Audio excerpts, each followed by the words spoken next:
Good Morning Business. Le débat. Et oui, Nicolas, on entre cette semaine dans le concret, dans les discussions sur ce pacte de stabilité. Oui, personnellement, je n'ai pas la bonne solution. Mais là, on est vraiment devant quelque chose qui s'installe et qui ressemble fortement à une impasse. À tel point d'ailleurs que ça a suscité la question dans mon esprit ce matin, mais est-ce que cette histoire de pacte de stabilité et de croissance, ou de pacte de croissance et de stabilité, puisque Bruno Le Maire voudrait changer l'ordre des mots, et jusqu'où ça peut mettre en péril la monnaie unique? Alors je ne pense pas que l'euro disparaisse, mais on est vraiment devant des positions qui semblent totalement irréconciliables. On a aujourd'hui Bruno Le Maire, qui est donc à la tête du premier ECOFIN de la présidence de l'Union européenne, qui plaide les nouvelles règles pays par pays.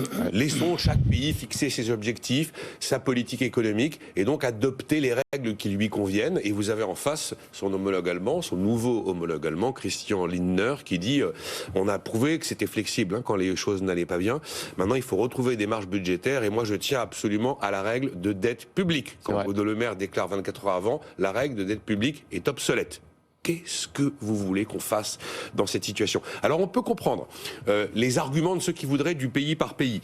C'est vrai que les États, en fonction de leur situation économique et notamment de leur démographie, sont absolument pas égaux en termes de soutenabilité de la dette publique. C'est vrai qu'on pourrait dire, laissons les États s'approprier leur propre trajectoire de désendettement, si tant est qu'il y ait une trajectoire de désendettement. J'ai regardé un peu les programmes présidentiels 2022, il n'y a rien sur le désendettement. Puis il pourrait même y avoir un argument un petit peu plus psychologique. Finalement, en redonnant de la flexibilité, ça pourrait permettre de réveiller le désir d'Europe dans les opinions publiques et éviter d'avoir cette Europe qui est toujours vue comme un problème et jamais vue comme une solution. Puis en face, vous avez ceux qui vont vous dire oui, mais enfin, là, on va aboutir à des règles qui seront totalement illisibles. On va creuser là, le fossé politique et social, même entre les fourmis et les cigales, comme vous le disiez. Et puis, on va nourrir un peu plus les conflits entre des enjeux nationaux et des intérêts collectifs européens, car il y a des intérêts collectifs européen. Sans compter que la Banque centrale risquerait de se retrouver dans une situation inextricable avec l'impossibilité d'avoir une politique monétaire et des situations d'État aussi divergentes. Bon, je vais laisser Jean-Marc réagir, mais... Oui, Jean-Marc, est-ce qu'effectivement, il faut continuer à avoir des règles communes ou est-ce que chacun fait comme il veut? Ah oui, je crois qu'il faut continuer à avoir des règles communes. Ce qui me frappe dans cette affaire, c'est qu'il y a eu un progrès de nos dirigeants. D'habitude, ils nous parlaient de Maastricht. Ils ont enfin compris que Maastricht, c'était pour rentrer dans l'Union économique et monétaire et qu'ils en faisaient partie. Et maintenant, ils sont passés au pacte de stabilité et de croissance, c'est-à-dire au traité d'Amsterdam. Ils n'ont toujours pas intégré le TSCG. Donc, ils ont toujours un temps de retard. Non, oui, mais bon, on comprend de quoi on parle. C'est-à-dire, est-ce qu'il faut ou pas, à partir du moment où on est rentré dans une monnaie unique, avoir effectivement des règles communes. Oui, on a des règles communes, sauf qu'ils se focalisent sur les 3% et sur les 60%, alors que la règle commune qui a été approuvée par le Parlement français, c'est sous la mandature de François Hollande, c'est le texte qui a été le mieux voté. Donc je ne vois pas pourquoi on le remettrait en cause. Qu'est-ce qu'il dit alors? Et il dit qu'il doit y avoir un déficit structurel égal à 0 ou plus égal à 0,5%, accepter un déficit conjoncturel lié au cycle économique et, dans les circonstances exceptionnelles, accepter un débordement du déficit, ce qui s'est passé au moment de la et sur la dette pandémie.